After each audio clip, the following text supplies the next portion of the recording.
Como já fui apresentado aqui, meu nome é Felipe Cota, eu sou um dos pastores ali na Igreja Presbiteriana do Itatiaia. Estou lá há apenas 11 para 12 meses, cheguei no Itatiaia esse ano.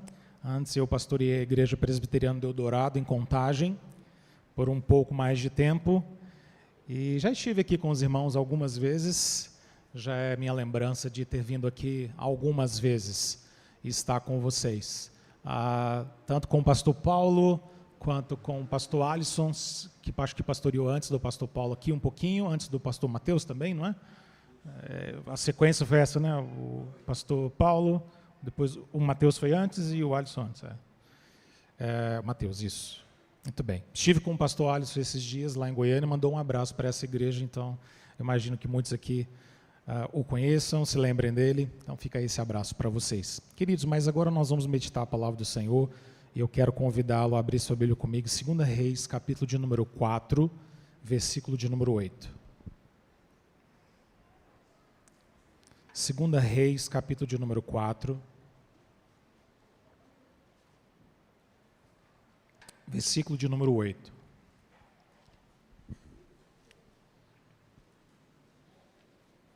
Abra sua Bíblia comigo então, 2 Reis, capítulo de número 4, versículo de número 8.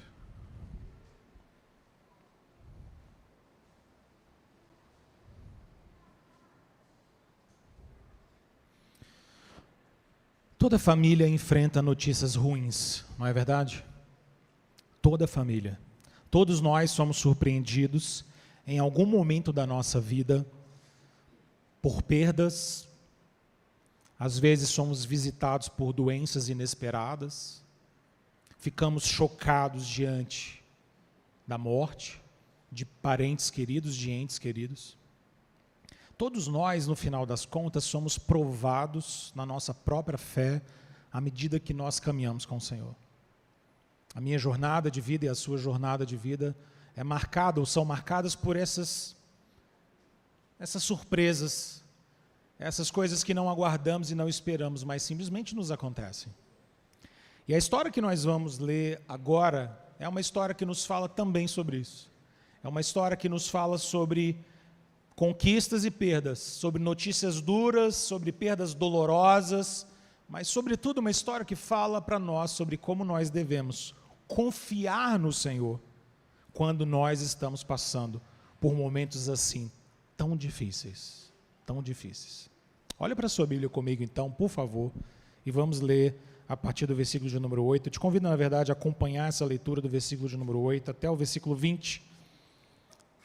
Diz assim a palavra do Senhor: certo dia passou Eliseu por Sunem, onde se achava uma mulher rica, a qual constrangeu a comer pão. Daí todas as vezes que passava por lá, entrava para comer. Ela disse ao seu marido: vejo que este que passa sempre por nós é santo homem de Deus. Façamo-lhe, pois, em cima um pequeno quarto, obra de pedreiro, e ponhamos-lhes nele uma cama, uma mesa, uma cadeira e um candeeiro. Quando ele vier à nossa casa, retirar-se-á para ali. Um dia, vindo ele para ali, retirou-se para o quarto e se deitou. Então disse ao seu moço Geazi: chama essa sunamita. Chamando-a, ela se pôs diante do profeta. Ele dissera ao seu... Voltei.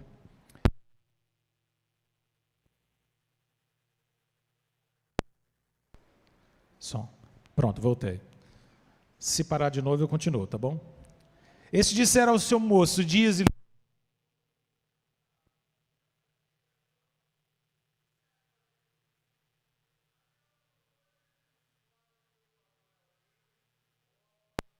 exército. Ela respondeu: habito no meio do meu povo. Então disse o profeta: que se há de fazer por ela? Geazi respondeu... já é esse? Não. Geazi respondeu: ora, ela não tem filho, e o seu marido é velho. Disse Eliseu: chama. Chamando a ele, ela se pôs à porta. Disse-lhe o profeta: por este tempo, daqui a um ano, abraçarás um filho. Ela disse: não, meu senhor, homem de Deus, não mintas a tua serva. Concebeu a mulher e deu à luz a um filho no tempo determinado, quando fez 1 ano, segundo Eliseu lhe dissera. Tendo crescido o menino, saiu certo dia a ter com seu pai, que estava com os segadores. Disse a seu pai: ai, minha cabeça. Então o pai disse ao moço: leva-o à sua mãe. Ele o tomou e o levou à sua mãe, sobre cujos joelhos ficou sentado até o meio-dia e morreu. Vamos orar mais uma vez? Santo Deus, nós te rogamos, Pai, que tu fales ao nosso coração por meio da tua palavra, que sejamos todos nós aqui, ó Deus, edificados por ti mesmo. E à medida, Deus, que meditamos na tua verdade, na tua palavra, o nosso coração possa encontrar conforto em ti, direção no Senhor e graça nesse momento, ó Deus. Nós rogamos isso em nome de Jesus. Amém. Eu não sei se você se lembra do contexto em que essa passagem se encontra, mas o profeta Elias, aquele grande profeta do Senhor, havia sido elevado aos céus.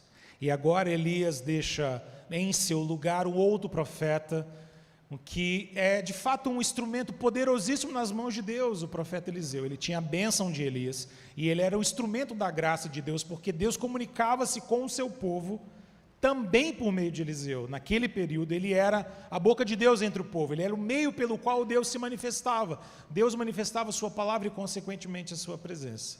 Certo dia, Eliseu, que passava com alguma frequência por esse lugar chamado Sunem, passa perto de uma casa em que você tem uma mulher muito rica. Essa mulher, ela tem uma vida abastada, ela não tem muitas necessidades e ela tem riquezas. Então ela vira para o seu marido e diz: olha, esse homem que passa aqui com alguma frequência é um homem de Deus, e a gente devia fazer alguma maneira para abençoá-lo, ele sempre está por aqui, vamos fazer alguma coisa. E ela então tem uma ideia, ela decide fazer um quartinho do profeta. Vamos pedir um pedreiro, vamos chamar alguém, faz um quartinho, dentro desse quartinho põe uma cama, põe ali uma mesinha, põe um candeeiro, e quando esse profeta passar aqui, a gente vai hospedar ele. Ela faz uma hospedaria na casa dela, um lugar para o profeta. Tamanha era a bondade no coração dela e o desejo de abençoar. Aquela mulher era rica, mas o seu coração não era dominado por amor às riquezas, ela via isso como uma forma de servir, de abençoar os servos do Senhor. Então o texto nos diz que em determinado dia o profeta passa por ali, ele vai para o quarto, ele está junto com o seu moço. Profetas normalmente andavam com um servo do lado, era seu moço ou o seu trainee, por assim dizer, e ele está ali do lado do seu moço, chamava-se Geazi. Ele chama Geazi e fala: Geazi, chama a sunamita aqui, pede ela para vir, pede essa mulher para que venha à nossa presença, para que a gente possa perguntar para ela o que ela precisa, qual a necessidade que ela tem. O profeta chama aquela mulher, e ela tem um coração tão grato a Deus, muito possivelmente porque ela já enxergava que a sua vida, de certa maneira, ela tinha as coisas que ela precisava, e ela não consegue dizer nada para ele, ela não pede nada para si mesma, mas ela escondia alguma coisa que de fato ela não tinha, porque ela não tinha filhos. Você sabe que nessa cultura, diferente da nossa, que a quantas anda, parece que deixa de lado o valor de gerar filhos e de ter uma família, mas nesse tempo, você ter filhos era sinal da bênção de Deus. E você ter no seu ventre cerrado uma mulher que era impossibilitada de ter filhos, necessariamente, consequentemente, estava lidando com não apenas algum tipo de angústia social, mas angústia no seu coração. Ela não podia ter filhos. Geazi percebe isso. Diz para o profeta: ela não tem filho. Ela não tem filho. O profeta então diz para aquela mulher: chama ela aqui. Ela se põe à porta. O versículo de número 16 diz que o profeta olha para aquela mulher e diz assim: daqui a um ano, você vai estar com um filho no colo, você vai abraçar um filho. Pela reação dela, a gente percebe que esse assunto para ela era profundo demais, porque a resposta que ela dá para o profeta é: meu Senhor, não minta para mim, não faz isso comigo, não minta. Não, é como se ela no final das contas estivesse dizendo: não me engane, não põe esperança no meu coração. A gente pode imaginar que essa mulher já havia orado ao Senhor e buscado a Deus e chorado e derramado lágrimas e mais lágrimas na expectativa de um dia ter um filho, e esse filho simplesmente não vinha. Em algum momento ela deixou essa dor lá dentro do coração. Quando o profeta mexe nisso e diz: daqui a um ano você vai ter um filho no seu braço, ela diz: não faz isso comigo, não minta para mim. O profeta então diz para ela: você vai ter um filho, vai estar nos seus braços daqui a um ano. Um ano se passa, e a palavra do Senhor, por meio do profeta, se cumpre. Deus faz do impossível possível. E por meio da sua palavra, Deus faz a vida nascer no ventre dela. Essa mulher tem um filho. O tempo passa. E a gente percebe que no versículo de número 18, dá um salto temporal, porque agora essa criança já é grande o bastante para ir trabalhar com o pai no campo, mas ainda pequena para poder se deitar no joelho da mãe, no colinho dela. Esse menino era pequenininho, mas já grande o suficiente para ir trabalhar com o pai. E quando ele está com o pai trabalhando no campo, junto com os segadores, ele põe a mão na cabeça e diz: ai, pai, minha cabeça. Minha cabeça. É só uma palavra de dor, de angústia, de menino que sente dor. E o pai faz aquilo que quase todo pai faz, né? De vez em quando, assim. O pai fala: leva ele para a mãe dele. Leva para a mãe dele. Chama o servo e fala: leva para a mãe. Deixa eu continuar aqui na cega, colhendo o que tem que colher. Leva para a mãe, que a mãe resolve. Mãe tem esse coração extraordinariamente acolhedor. É quase uma enfermeira santa, né? E o filho chega, só de chegar perto de mãe, o menino já melhora. Às vezes é assim. Mas não foi esse o caso. Ela, de fato, coloca o menino nos seus joelhos. E o texto diz que ele fica ali desde a manhã até o meio-dia. Até o meio-dia. A gente consegue imaginar essa cena, não é? Você consegue imaginar essa mulher com certa angústia no coração, seu filho está deitado sobre seus joelhos, ela sentada num canto da casa, ela não tem recursos, ela não tem médicos, ela não tem enfermeira, ela não tem para quem ligar, é uma cultura difícil, os recursos que ela tem é um chá, é um boldo, é alguma coisa de beber, é uma toalhinha com água na cabeça, não tem o que se fazer, não tem recursos. E de repente aquela criança que estava saudável algumas horas antes definha, no meio da dor, da angústia, as horas passando, e quando dá meio-dia, essa criança morre, no joelho dela, nas mãos dela. Você consegue imaginar a dimensão da dor dessa mãe? Porque ela havia dito para o profeta: não faz isso comigo, não me promete que eu vou ter filho. E agora ela perde o filho. Imagina a angústia dela. Diferente do que talvez a gente poderia esperar da reação dessa mulher, ela não sai gritando, ela não entra em desespero.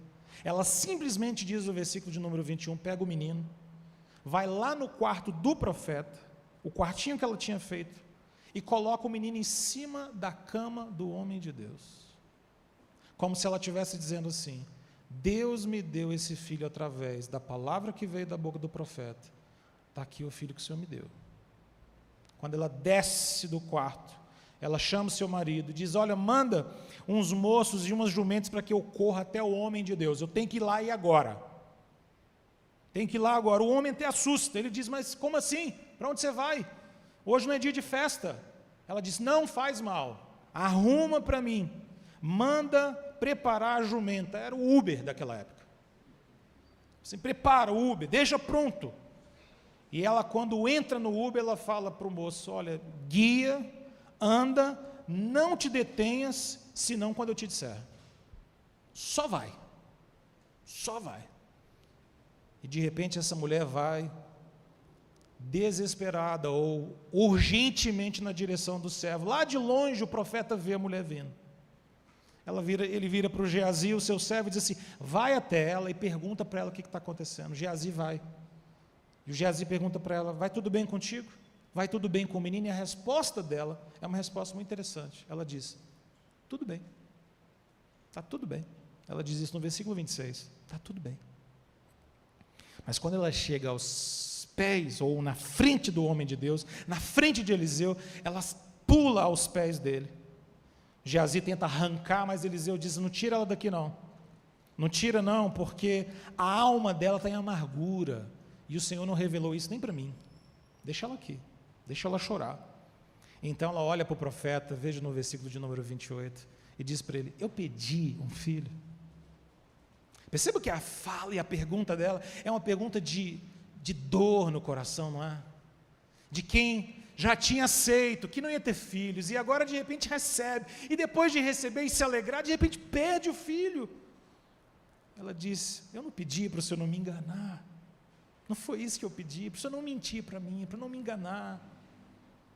O profeta então vira para Geazi e fala: se prepara, pega meu bordão aqui, vai até lá, e salva esse menino. E a reação dela de novo é surpreendente. A mãe do menino vira para o profeta Eliseu, verso de número 30, e diz assim: olha, tão certo como o Senhor vive e como vive a tua alma, eu não vou sair daqui enquanto você não for. Não serve, não dá para mandar o Geazi, não dá para mandar bordão, eu não saio daqui enquanto você não for. Você precisa ir. O profeta vai com ela, Geazi chega primeiro, não funciona, ele volta e diz: olha, o menino não despertou. O profeta então entra na casa, fecha a porta, versículo de número 34 diz que ele sobe à cama, deita-se sobre o menino, coloca a boca com a boca, os olhos com os olhos, as mãos com as mãos, e a carne do menino aquece.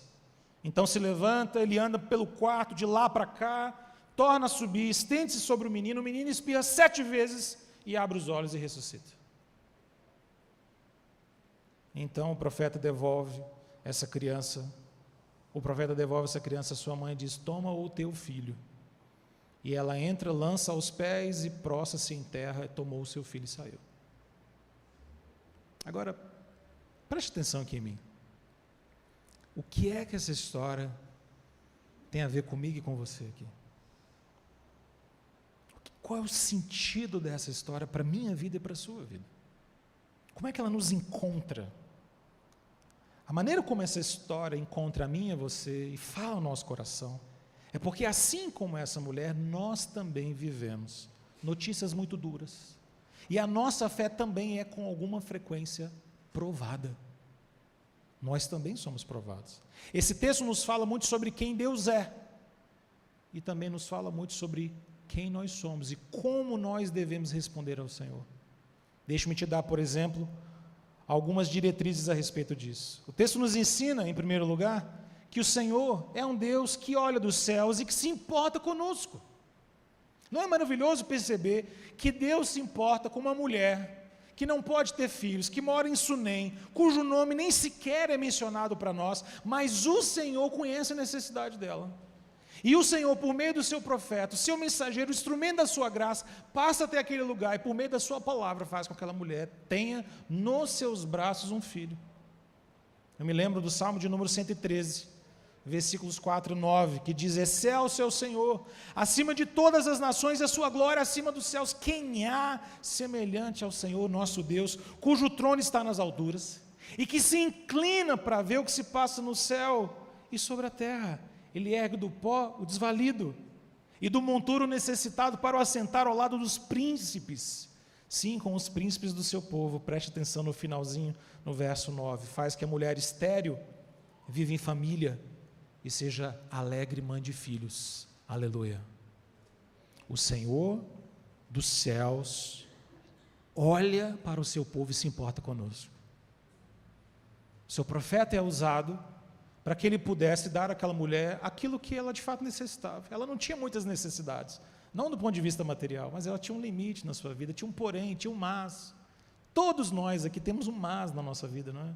A gente pode ter muita coisa, a gente pode ter muito recurso, mas sempre é um mas, há sempre uma incompletude, há sempre algo que angustia o nosso coração. Deus vai lá, visita aquela mulher, se compadece dela, derrama sua graça sobre ela e vai ao encontro dela para permitir que ela tenha aquela criança. Mas além disso, esse texto também nos ensina que o Senhor é aquele que não apenas se atenta para as nossas necessidades, mas o Senhor é aquele que visita os que têm um coração quebrantado e contrito na sua presença. Esse é o nosso Deus. Ele nos visita. O Salmo 145, verso 18 diz: perto está o Senhor de todos os que o invocam, de todos que o invocam em verdade. O Senhor está perto do seu povo quando o seu povo o invoca, clama por ele. Quando essa mulher sai urgentemente, montada naquele jumento na direção do profeta, não era profeta que ela queria achar, não era com Eliseu que ela queria tratar, ela queria de novo ouvir a voz de Deus, porque ela sabia que a voz de Deus é poderosa para trazer vida onde não há vida, e fazer gerar no seu ventre um filho.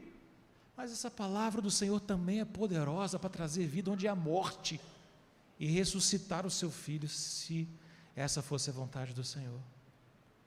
O Senhor é aquele que atende os que invocam. Perto está o Senhor, diz o Salmo 34, verso 18, dos que têm coração quebrantado e os que e salva-os de espírito oprimido. O Senhor é gracioso, está perto daqueles que invocam e buscam a sua vontade de coração quebrantado. Mas em terceiro lugar, irmãos, essa passagem também nos lembra que o Senhor não é apenas aquele que dos céus olha para nós e que atende ao nosso clamor sincero, mas o Senhor é aquele que governa sobre a vida e a morte. Porque essa história coloca diante de nós uma provação muito forte, não é? Essa mulher muito possivelmente tinha no seu coração uma espécie de angústia, expectativa de ter filho. E então o seu filho vem. Mas quando o seu filho vem, seu filho é tirado. E agora, usando as palavras do próprio profeta, o seu coração está em amargura. O seu coração está machucado, ferido, angustiado. Não é possível. O Senhor me deu, agora o Senhor me tira.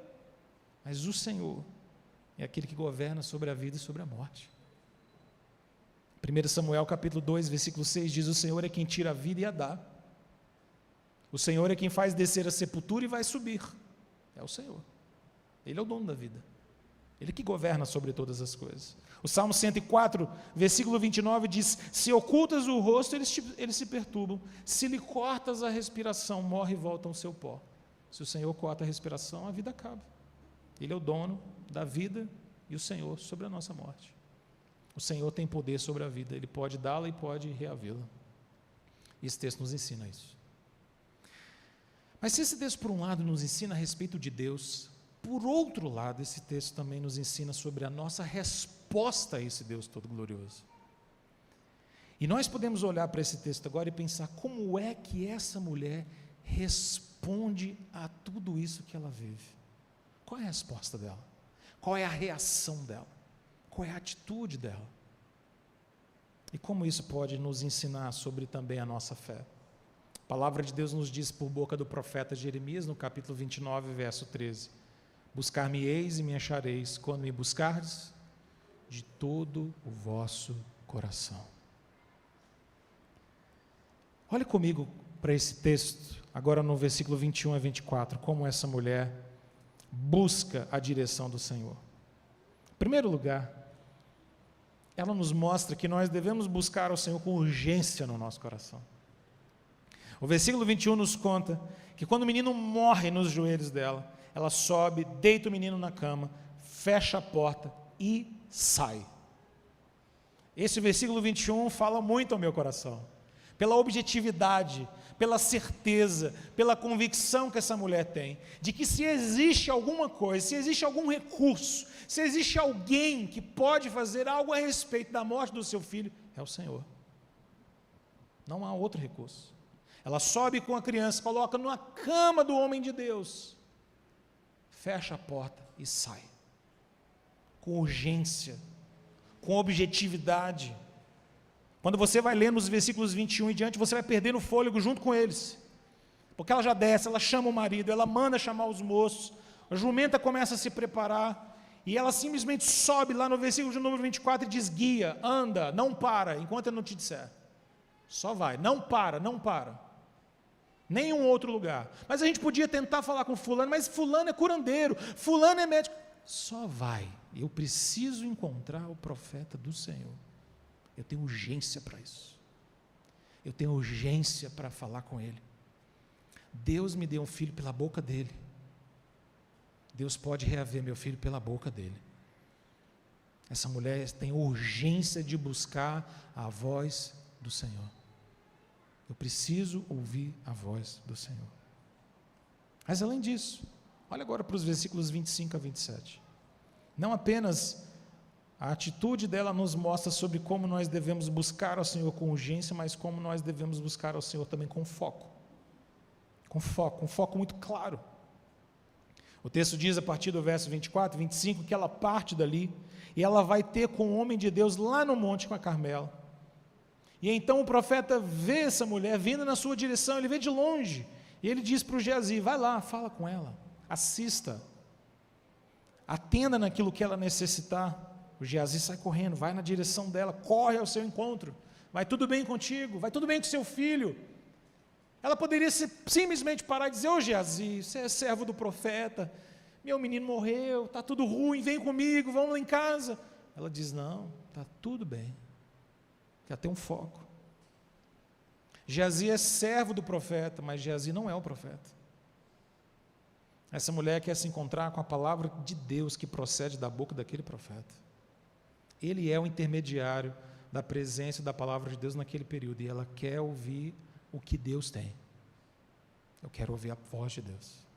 Eu não vou parar, não vou conversar, eu só tenho um foco. Eu preciso buscar ao Senhor. Mas em terceiro lugar, versículos de número 28 a 30. Essa mulher, ou a atitude dessa mulher, nos ensina sobre como nós devemos buscar ao Senhor com confiança. Porque o texto nos diz, no versículo 27, que quando ela se achega diante de Eliseu, ela se lança ali aos seus pés, abraça os pés do profeta. Geazi tenta tirá-lo, mas ela está ali, e ela apresenta o seu pranto diante do profeta, diz: eu não pedi ao Senhor, eu não disse que eu não queria filho, eu não disse para o Senhor não me enganar. Quando o profeta diz que vai mandar o servo, ela usa então essa palavra profunda e significativa lá no versículo de número 30. Tão certo como vive o Senhor, tão certo como vive a tua alma, eu não vou te deixar. Perceba o que essa mulher está dizendo no final das contas. Eu sei que o Senhor vive, e eu sei quem é o Senhor. Eu sei que você, Eliseu, vive, que você é instrumento do Senhor. Deixa eu te dizer uma coisa, eu não vou sair daqui. Eu não vou sair daqui. Eu vou ficar aqui. Não dá para me mandar ir com servo, não dá para ser Geazi, não dá para ser o bordão. Eu quero me encontrar com a palavra viva do Senhor. Eu não vou sair daqui. Perceba que urgência, foco e confiança são todas características de ter fé no Senhor. É isso que a gente encontra aqui, irmãos. Porque a fé é a resposta certa e adequada à realidade maravilhosa que eu e você temos diante de nós, de que o nosso Deus é o Deus todo-poderoso, aquele que faz, que governa, que olha dos céus, que atende o nosso clamor, que conhece a nossa dor e a nossa angústia. Mas muitas das vezes, diante das tribulações, as angústias e provações dessa vida, eu e você, ao invés de corrermos para o Senhor, corremos para outras coisas. Vamos atrás dos nossos próprios recursos, vamos atrás das nossas próprias ferramentas e nos esquecemos de que só o Senhor tem a resposta para nós. Às vezes nós acreditamos mais nos recursos dos homens, nos recursos da medicina, não que essas coisas não sejam importantes, de fato elas são e têm o seu lugar, mas elas não são o recurso primário que nós temos, irmãos. Porque acima de tudo que nós podemos ter de recurso nesse mundo, nós temos o Senhor. Ele é o dono da vida, Ele é o Senhor sobre todas as coisas. Ele dá, Ele tira, Ele chama faz do impossível possível, chama à existência coisas que não existem. Ele faz levantar da morte aquele menino. Esse é o nosso Deus.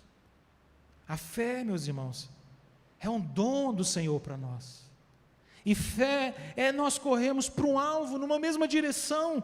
A fé é a nossa total rendição diante do poder de Deus. Ter fé é dizer: Senhor, eu não posso, mas o Senhor pode. Talvez não seja no meu tempo, mas é no tempo do Senhor. Eu não sei o que fazer, mas o Senhor sabe. Eu não conheço amanhã, mas o Senhor conhece. Fé é que eu e você repousarmos na provisão e na providência do Senhor que governa todas as coisas. A urgência dessa mulher, o foco dessa mulher, a confiança expressa por essa mulher, tudo isso nos fala sobre fé, sobre termos fé, uma fé que nos leva à confiança perfeita em Deus. Mas eu queria que você olhasse para essa história e prestasse atenção a um detalhe. Essa mulher sunamita, ela não tinha uma promessa específica, ela não tinha nenhuma palavra específica que dissesse para ela que se ela fosse até o profeta Eliseu, seu filho ia ressuscitar. Ela não tinha essa promessa. Deus não havia feito essa promessa para ela.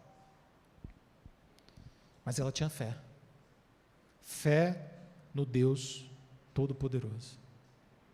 Ela tinha fé.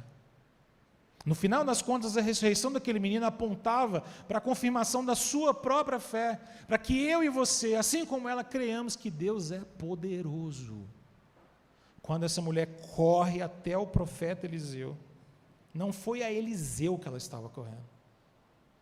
Não era exatamente com Eliseu que ela queria se encontrar. No final das contas, irmãos, ela queria se encontrar com o Deus de Eliseu. O Deus de Eliseu que falava por meio dele, porque naquele período, naquela época, depois da morte de Elias, Eliseu era um intermediário da palavra de Deus, ele era um instrumento da palavra de Deus. Deus falava por meio dele. E a presença de Deus, na sua palavra revelada, se manifestava por aquele profeta. No final das contas, o que ela quer encontrar ali não é um homem, o que ela quer encontrar é a voz do Senhor. Assim como vive o Senhor e vive a tua alma, eu não te deixarei. Ela quer se encontrar com o Senhor. Se encontrar com aquele que eu e você também devemos nos encontrar todos os dias.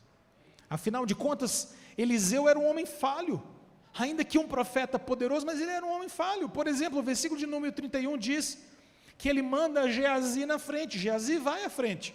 O verso 31 nos conta que o Geazi está com um bordão. Geazi chega lá, encosta o bordão no rosto do menino, mas não acontece nada. Nada. O bordão é do Elias, mas o bordão não faz nada. O moço Geazi é moço de Eliseu, mas não faz nada. Então o profeta chega. Ele sobe na cama e faz uma cena que para nós é tanto estranho, não é? Sobe na cama, coloca a boca com a boca do menino, olho com olho, mão com mão. De repente o corpo do menino começa a esquentar. Ele levanta, anda de um lado para o outro, deita de novo. E de repente o menino espirra 7 vezes. Não tem nada mágico em espirrar 7 vezes, viu, irmãos? Isso é só para mostrar para nós que o Deus Todo-Poderoso pode fazer o que Ele quer, como Ele quer, do jeito que Ele quer. Como Ele quer. Não existe nada mágico no profeta subir na cama do menino, pôr a mão na mão do menino, olho no olho do menino, fazer o menino espirrar 7 vezes. Não tem significado nenhum isso. Apenas nos lembra que o Senhor é todo poderoso para trazer a vida. E é isso que Ele faz. É isso que Ele faz. E no final das contas, então, a gente percebe que Eliseu é apenas alguém que nos fala sobre algo maior do que o próprio Eliseu. Porque essa história, no final das contas, não pode ser lida por mim e por você apenas dentro do contexto de 2 Reis. Porque se Eliseu, naquele período, era o intermediário da palavra de Deus, era o instrumento pelo qual Deus falava, a gente precisa se lembrar de Hebreus, capítulo de número 1, versículos 1 e 2, que nos diz que outrora o Senhor nos falou por diversas maneiras, mas então Ele nos fala pelo Filho. O Filho é o resplendor da glória de Deus. Jesus é um profeta maior do que Eliseu. Jesus é um profeta maior do que Eliseu, porque Jesus é a verdadeira palavra do Senhor. Por meio dele todas as coisas foram feitas, e sem ele nada do que foi feito se fez. Jesus é a verdade, a vida, ele é a palavra de Deus, ele é o mensageiro de Deus, ele é a imagem do Deus invisível, ele é Deus Emanuel conosco. Jesus é a ressurreição e a vida. Ao olhar para aquilo que Deus fez por meio de Eliseu, nós nos lembramos daquilo que Jesus, o nosso Senhor, faz de maneira infinitamente maior. Essa história me faz lembrar como Jesus, por exemplo, traz à vida o filho da viúva de Naim. Você se lembra? Lucas 7,14, em que o Senhor Jesus diz: jovem, eu te mando, levanta-te. E o jovem levanta. Ou nos faz lembrar, por exemplo, da filha do chefe da sinagoga, em que Jesus chega até ela e diz: Talita cumi, menina, eu te mando, levanta-te. E ela levanta. Levanta.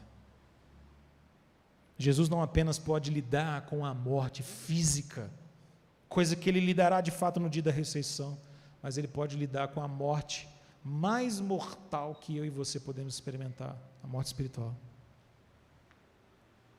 da qual a morte física é apenas um lembrete para nós. A morte espiritual é a pior de todas as mortes. É a morte eterna, é a morte que nos separa de Deus para sempre. É o salário do pecado sobre os homens, é o juízo santo de Deus, e só Jesus, diferente de Eliseu ou de qualquer outro profeta do Antigo Testamento, só Ele pode dizer o que está escrito lá em João 5,24, em verdade vos digo, quem ouve a minha palavra e crê naquele que me enviou, tem a vida eterna. Só Jesus pode dizer isso.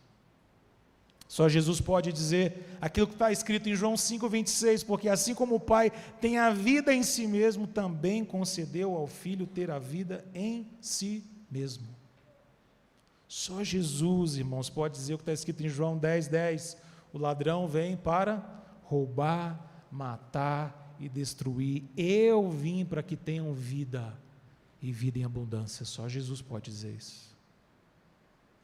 Por fim, só Jesus pode dizer também: de fato, a vontade do meu Pai é que todo homem que vira o Filho e nele crê tenha a vida eterna, e eu o ressuscitarei no último dia. Só Jesus pode dizer. Jesus, quando chegou na casa de uma família que amava, Marta, Maria e Lázaro, disse para aquelas duas irmãs: eu sou a ressurreição e a vida. Eu sou. Eliseu pode ter profetizado sobre isso, pode ter sido instrumentos para isso. Elias e todos os outros profetas do Antigo Testamento, mas só Jesus pode dizer: eu sou a ressurreição e a vida. Nós não moramos em Sunem, mas quando nós estamos diante de momentos como esse na nossa vida, a gente precisa se lembrar que nós temos também da parte de Deus aquele que é o profeta, a quem nós devemos correr com urgência, com foco e com confiança. Correr ao Senhor de todo o nosso coração, porque só o Senhor Jesus é aquele que tem as palavras de vida eterna. Para quem nós iremos, irmãos, se só o Senhor tem palavras de vida eterna para nós? Se só Ele pode tratar o nosso coração? Quantas vezes eu e você negligenciamos a urgência de buscar o Senhor? Deixamos a oração de lado, deixamos a comunhão com o Senhor de lado, confiamos em recursos de homens. Alguns confiam, irmãos, em carros, em cavalos. Nós confiamos no Senhor, na oração, em dobrar os nossos joelhos diante de Deus. Você nunca vai tão longe quanto você pode ir diante de Deus em oração. Você não vai, de outra forma não vai. Nós precisamos depender mais de Deus. No final das contas, um dia o Senhor Jesus eliminará toda dor, toda morte, toda amargura, toda angústia, toda notícia ruim, toda notícia inesperada, todo luto, toda lágrima. Apocalipse 21, versículo de número 4 diz: e Ele lhes enxugará dos olhos toda lágrima, e a morte já não mais existirá. Não haverá luto, nem pranto, nem dor, porque as primeiras coisas passaram. Se nós temos que correr, nós temos que correr ao Senhor. Nós temos que correr até Jesus. Eu quero concluir essa mensagem dizendo a você: existe uma urgência, irmãos. E esse texto é um lembrete para nós de que a urgência daquela mulher em deixar o filho sobre a cama do homem de Deus e ir atrás do homem de Deus para se encontrar com o Senhor por meio da sua palavra é o único recurso, o mais precioso recurso que eu e você temos nesse mundo. Você pode ter contatos, você pode ter pessoas que podem te ajudar, você pode ter recursos, você pode ter planos, você pode ter dinheiro, você pode ter N coisas, mas sabe, irmão, nenhuma dessas coisas é maior do que o recurso dos recursos que eu e você temos, o Senhor. Ele é o dono da vida, Ele é o Senhor de todas as coisas. Existe uma urgência para nós buscarmos ao Senhor de todo o nosso coração. Tenha fé naquele que é maior do que Eliseu. Vá ao Senhor com fé, vá ao Senhor hoje, busque Ele com foco, com segurança, com esperança, porque só o Senhor Jesus pode nos salvar, nos fortalecer e trazer paz ao nosso coração. Vamos orar? Feche seus olhos, vamos falar com o Senhor em oração nesse momento, colocando diante dEle toda a nossa petição, o nosso clamor, talvez alguma angústia que habite ao seu coração nesses dias, receios, medos. Muitas vezes nós somos atravessados por essas coisas, nos angustiamos, não sabemos o que fazer. Lidamos com as lutas e tribulações desse mundo, sem termos uma direção clara diante de nós, mas o Senhor nos chama a correr a Ele, correr a Sua palavra, ouvir a Sua voz nas Escrituras, orar a Ele, ter comunhão com Ele. Ó Deus, Tu conheces a nossa estrutura, Senhor, sabe que somos pó, que somos necessitados da Tua graça, da Tua misericórdia. Que outro recurso não temos senão o Senhor, ó Deus. O Senhor é a nossa cidadela, a nossa torre forte, é o nosso castelo forte, é o nosso refúgio, a nossa segurança, é o socorro bem presente no dia da tribulação. O Senhor é aquele em quem confiamos, depositamos a nossa vida, descansamos esperançosos em Tuas mãos, Senhor, ainda quando a morte nos visita, nos abate, ainda quando a doença, Senhor, nos assombra, ainda quando as perseguições desse mundo, as lutas, as dores, as tentações, os enfrentamentos que o Senhor nos permite por eles passar, Deus, como provação, nós precisamos nos lembrar de que ninguém maior nós temos senão o Senhor. Livra-nos, ó Deus, de sermos urgentes para confiarmos em homens e sermos tão tardios em confiar no Senhor. Coloca em nós, ó Deus, urgência, foco, confiança, fé, de que só o Senhor tem palavras de vida eterna, só o Senhor tem palavras que fazem com que tudo se transforme. As Tuas palavras são vida, Senhor. Nós te louvamos, nós te bendizemos nessa noite, ó Deus, em nome de Jesus. Amém. Amém.